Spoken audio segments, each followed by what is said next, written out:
आपण जाणार आहोत आमचे प्रतिनिधी निलेश खरवरे यांच्याकडे।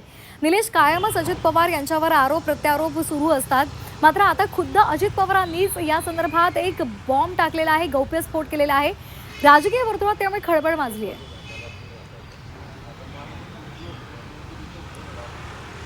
श्वेता, खरं तर बघितलं तर काही दिवसांपासून अजित पवार आणि विरुद्ध भाजप म्हणजे मुख्यमंत्री असतील किंवा बावनकुळे असतील यांच्यामध्ये आपल्याला शाब्दिक वाद होताना पाहायला मिळत आहे। आता हाच वाद आता आरोप प्रत्यारोपमध्ये आपल्याला कन्वर्ट झालेला पाहायला मिळतं।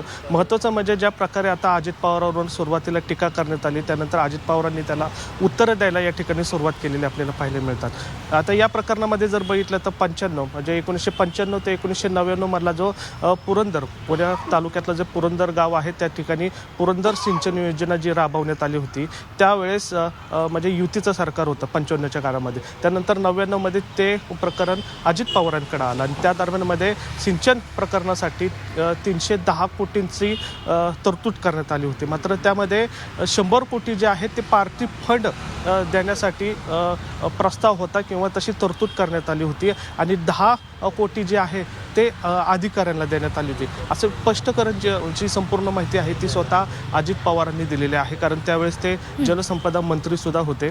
मात्र हे सगळं प्रकरण होत असताना हे आत्ताच का कारण आलं, कारण आता 2 राष्ट्रवादी हे एकत्र आलेले आहेत। अर्थात अजित पवारांचे ताकद या ठिकाणी वाढलेली आहे आणि थेट अजित पवार आता भाजपला अंगावर घेताना या ठिकाणी पाहायला मिळतात। मात्र या प्रकरणात जर बघितलं तर राज्यातलं सरकारवर ते टीका करताना पाहायला मिळतात, म्हणजे फडणवीस असतील किंवा बावनकुळे असतील त्यांच्यावर ते टीका करताना पाहायला मिळतात। मात्र केंद्रामध्ये त्यांची मैत्री आहे, कारण राज्यातल्या नेत्यांना ते जुमानत नसल्याचं या ठिकाणी पाहायला मिळतंय, कारण त्यांचं बोलणं जे आहे ते थेट आता केंद्रातल्या मंत्र्यांबरोबर होत असल्यामुळं आता ते राज्यातल्या भाजपचे नेते आहेत त्यांना थेट उत्तर देताना आपल्याला पाहायला मिळतात। मात्र हे प्रकरण जे आहे ते गांभीर्याने आपल्याला पाहावं लागेल आणि हे याच दिवसामध्ये का आलं ते एक शोधावं लागेल, कारण अजित पवारांवर सातत्याने सिंचन घोटाळ्याचा आरोप हा होत होता। आता 25 वर्षानंतर अजित पवारांनी त्याचा खुलासा केलेला आहे।